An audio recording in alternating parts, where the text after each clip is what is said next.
Hey there, folks. It's James coming to you with the weekly podcast Teed Off, where I get into the news of the week, usually with no fluff, no filter, and no political affiliations. And I will not have them today. This will actually be a two-part Teed Off podcast because I saw a bunch of correlations in what I want to do after I saw the news of this assassination last night and saw that there was another school shooting in Colorado, and I saw a lady that got stabbed on a bus in Charlotte for no reason whatsoever. It's disgusting. I did not watch the videos. I was not one of those people that goes and finds those sort of things. I don't like to see those sort of things. And that actually got me onto the topic of what we're doing today, which is I'm trying to figure out what I want this direction of this podcast and this channel to really be and hone it in and start to focus on that. I saw the news of the Charlie Kirk thing. I don't know Charlie Kirk. I mean, I'm not a follower of his or wasn't a follower of his. That extremist sort of view is not what I like to get involved with because I'm more of, hey, if it isn't going on in my backyard, then I'm not that concerned about it. But things do affect all of us. And I really realized this last night. And I had some people texting me, friends, and talking to somebody else on the phone. And they were like, well, you should put out a podcast about this Charlie Kirk thing. It could get you more views. And I was like, no. That's not something I'm going to do. I'm not going to exploit a situation. That's what mainstream news feeds do, and I'm not a news program anyway. I'm just giving my personal insights on news topics and trying to spin them in a different way. Because I'm researching other podcasts that are successful, I went last night and I was watching what they were doing. And of course, all of them were putting on live streams immediately. Sure, they were genuinely mad and upset, which I don't think that emotion is very good. I think emotion just feeds hate. I think making decisions in an emotional state is never, ever, ever a wise idea. I get why people do those sort of things, but it feels exploitative, and it also feels like it creates more division. So this will be a two-part teed off series. It'll be this week's and next week's. We'll refer to it. But what I was thinking about last night and with that news and everything else, I was like, you know what? I'm looking back, and I knew it was September 10th. Today's September 11th. I was like, I'm looking back, and I realized that I had never, in the last 24 years, consciously went back to look at any footage from the 9/11 attacks on New York and Washington, D.C. I had seen them on TV, but I would always just kind of turn away for some reason, unconsciously just turn away and go do something else. I never watched a documentary about it. I never got any of the conspiracy theories about it. I never did any of that. And so I started to wonder why. So I said to myself, I was like, well, you're moving into the second part of your life. You really need to look back and reflect and see if you really want to create purpose for yourself in this backside of life, then you need to look back and see what lessons you learned from your own past. So I told myself last night, I was like, okay, we're going to get up today on September 11th, and we're just going to remember almost for moment, the things that you were going through and happened and everything to you on that day. It's going to be a little long. This is why it's going to be a two-part podcast. This is going to be getting into the remembering of 9/11 that I have, my remembering of it, and the things I went through during that day. And next week, we will get into it translating into today's news story and today's culture and today's divisions and things like that. September 10th, and it was about 10 o'clock. I had been in LA for about 2 years at that point. I was working at the Roosevelt Hotel on Hollywood Boulevard as a bartender. The bar closes at the Roosevelt, and I walked up there. I lived on Sierra Bonita in West Hollywood, which wasn't that far from the Roosevelt Hotel. The Roosevelt Hotel is right catty corner from the Mann's Chinese Theater and the building where they have the Academy Awards every year. So I got off, and I had walked up there, and I was like, okay, I'm going to walk home. And I'm walking down Hollywood Boulevard going west. And then I hit La Brea Boulevard, and right on the corner there on La Brea and Hollywood is a great big tower, And that's where I actually was going to acting school at the time. It was called the Van Mar Academy of Motion Picture and Television Acting. And I thought about it. I was like, well, maybe I ought to stop in. And there's an Indian guy that kind of runs the show for Ivan Markota, which was the owner of the school. Indian guy up there that runs the show that I occasionally would stop in, have a beer with him. He lived in the place. He lived in this small little closet. Mondays were for the audit groups, the brand new people in town, the brand new actors. As kids I didn't really know because at this point I'd been in the school for almost 2 years. And I was in the advanced Thursday business of acting class and in the advanced method class on Wednesday nights. So I was like, I'm not going to stop in. I'll just keep going. So I turned down La Brea, heading south to Sunset Boulevard, 1 block. And then I was going to jot down Sunset West for, 10 blocks. And then my house was right in between Hollywood Boulevard and Santa Monica Boulevard. Anyway, I'm walking and I feel this car pull up next to me. And I'm just kind of like, okay, yeah. It felt too close. And I hear somebody mumble in from the passenger side door. And so I turn around and I'm like, what? I see then that it's a car full of guys that don't live where I live. I could see the Aryan tattoos. I could see that sort of stuff. And I'm looking at this pretty big guy sitting in the passenger seat of a truck and 2 guys sitting in the back of the truck and then a driver. All white guys, all skinheads, all this stuff. He said, I asked, do you like fags? And in my mind, it immediately clicked. I kind of looked at him, and then I looked at me, and what I was wearing was my bartending shirt, but it was a button-up white shirt with what we would call a wife beater back then on underneath, but it was completely unbuttoned. It was untucked, black pants, black shoes, and I had a gold chain at the time. So I immediately knew. I was like, okay, I'm looking a little too flamboyant. I was like, these guys are talking about me being a homosexual here. And they're Aryans, and there isn't really anybody here on Sunset Boulevard. So I was like, okay. My brain told me instantly. I bolted back the other way, and I could hear all of a sudden, crash. It's just a smack. And I could feel the glass. I guess they threw a beer bottle and it hit the ground behind me and the glass hit the back of my legs and I could feel the wet beer.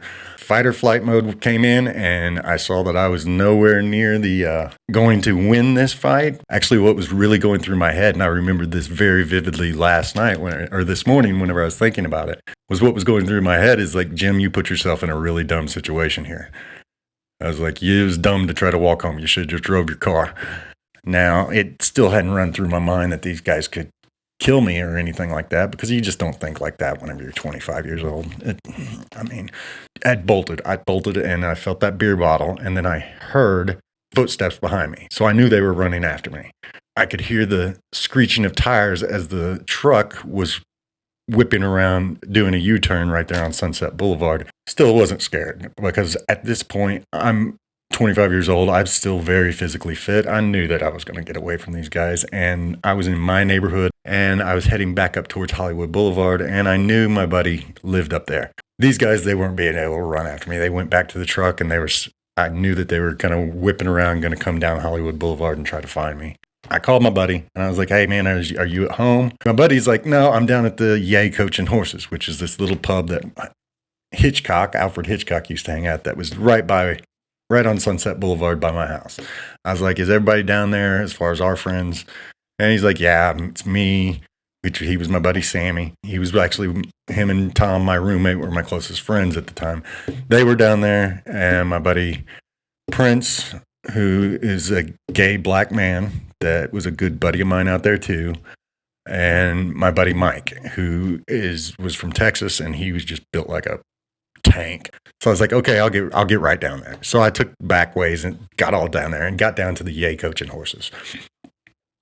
And I told these guys about him, and they're like, well, they're still out there. And of course, we got into the mode of what you do as young, tough guys. You're like, man, let's go find them. And so we're sitting outside in front of the Yay Coach and Horses right on Sunset Boulevard, smoking, having a drink.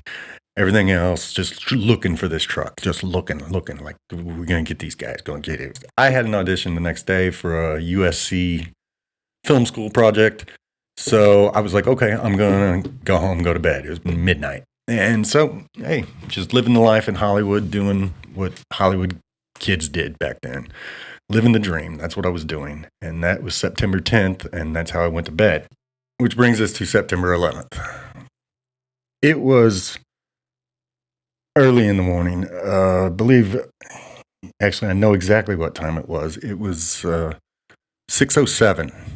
I remember because I looked at my alarm clock. I still had an alarm clock because we didn't have the phones like we do today. We just had flip phones, I believe it was back then. But my phone rang, and it was 6:07. I looked at the alarm clock, and I'm like, who in the hell is calling me at 6:07 in the morning? And it was my buddy Sammy. And I get on the phone, and I'm like, yeah, man, what? And he's like, dude, the second one just got hit. That was where his exact words. The second one just got hit. And I was like, what are you talking about? And he said, the second tower just got hit. And he's frazzled, you could tell. He's like, they're attacking us. And I'm like, what are you talking about, man? And it's like, I have no idea what you're saying. And he finally got out that the World Trade Centers had a plane fly into one of them, and then come to find out 4 minutes, 5 minutes, or whatever before he had called me, the second one had been hit. So at this point, I don't know, you just wake up. I've just woken up. I've had a few beers the night before, but wasn't really hungover. But even at that time, at 25 years old, I had to have coffee before I could really function. So I didn't process anything that was really going on. So he was like, just get up, turn on the TV. Get up and turn on the TV. So I go into my living room and I turn on my TV. It's just one of those 2-bedroom apartments. I had the back bedroom. My roommate Tom was in the front bedroom. He was still asleep. And so I go out there and I turn on the TV and I see the images, first of all. And, you look at them and at first you're just kind of like, what am I watching? Am I watching a movie? Am I watching a TV show? What is this? And then the very next, within 2 minutes, 3 minutes, I think, of me turning on the TV, I saw the first person jump out of the tower, and the camera followed them down. I mean, seemed like the longest 10, 12 seconds, whatever it took for that body to fly out of there. And it was just one of the most horrible things I had ever seen in my life. And at that point, that's whenever the shock hit real quick. And I remember saying, holy shit. And I remember saying it very loud. And then I yell at Tom. I said, Tom, get up. And I go banging on his door. And he's just like, what the hell? What's going on? I was like, get up, man. I was like, you got to see this. To this day, man, seeing that, I'm glad they stopped showing the bodies jumping early in that day. Yeah, that was horrible. That was absolutely awful. They had it so close that you could see the expression on their faces, and you immediately,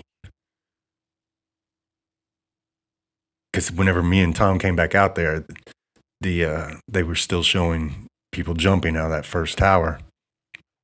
And yeah, like I said, I'm glad they stopped showing it pretty quick, because that was, you put yourself into that place where, what would you do if you was up there and you just kind of mentally pictured how terrifying that would be to choose between just burning up or jumping. And Tom was the first one to, he's like, because he lived in Philadelphia. His parents lived in Philadelphia, and I think they might have been in New York City at the time.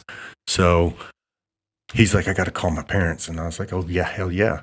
So you go right into, bam, got to call everybody. Make sure that everybody is okay. Make sure that my family's okay, which I was surprised. I can't remember if my mom called me at that point or if I called my mom. My mom would probably have been calling me at that point. But anyway, we got in touch with each other. Everybody in my family's okay. A good friend of mine, he was from New York, and his whole family were firefighters. I was immediately trying to call him, couldn't get through. It's to them. Called my girlfriend. My girlfriend was actually, she worked in the big tower down in Century City, skyscraper down there. And I called her, and I was like, well, at this point, you're thinking attacks could be coming from everywhere. So you don't know what's going on. So I'm immediately telling her, I'm like, get out of there, go. She's like, my boss has already let us off. I'm heading down the elevator now, whatever. And she's like, I'm going to call my parents and then I'll come by your place. And I'm like, cool, do that. And so you get in touch with everybody. And like you said, you're sitting there watching the television with fixed eyes the whole time. It's not like you're doing anything else. I was focused on that TV. And this was the point now that no real thoughts are going through your head except for, oh my God, is LA getting attacked too? Is this? My buddy Sammy, I had called him back and he's like, dude, I'm coming over. And that's to be expected. You really felt at that time that nobody wanted to be alone, especially even at this early hour. It was, like I said, it wasn't even 7:00 yet. And nobody wanted to be alone, even at this point. So he lived just up the block really from me. And so he was down there pretty quick. And Sammy, he's, like I said, he's a good guy. I bartended with him. He was him and Tom, who was my roommate there, they were my close friends there at that time. And so we're all getting this information from together at the same time. But we're not really processing yet. Like I said, you're just in almost fear mode. Ben, who was our next door neighbor, he was a bass guitarist in a great big hard rock band, and tattoos all over the place, big old hooper, and he like looks over the fence at us, and he's like, "Guys, what are you doing?" And we're like, "We're watching this," and he's like, "I'm coming over," and so he comes over too, and so it's me and Ben and Sammy. And one of our other neighbors had come over too. This, like I said, you start to feel that people just wanted to be close to other people at this point. And then it was right around 7:00. It was 6:59 that the first tower came down, and immediately everything just became surreal. You couldn't wrap your head around this. I'd been to New York, and these other guys had been to New York, and you saw how massive those buildings are, and you're like, there is no way that thing is falling. It took that building forever to fall on TV that day. Forever. And immediately, there, like I said, there was just nothing to say. Nothing. You were so far into some different world in your mind, and everybody around you, and nobody said a word to each other. Nobody was talking. What just happened could not happen. It could never be imagined that something like that could happen. But it just did.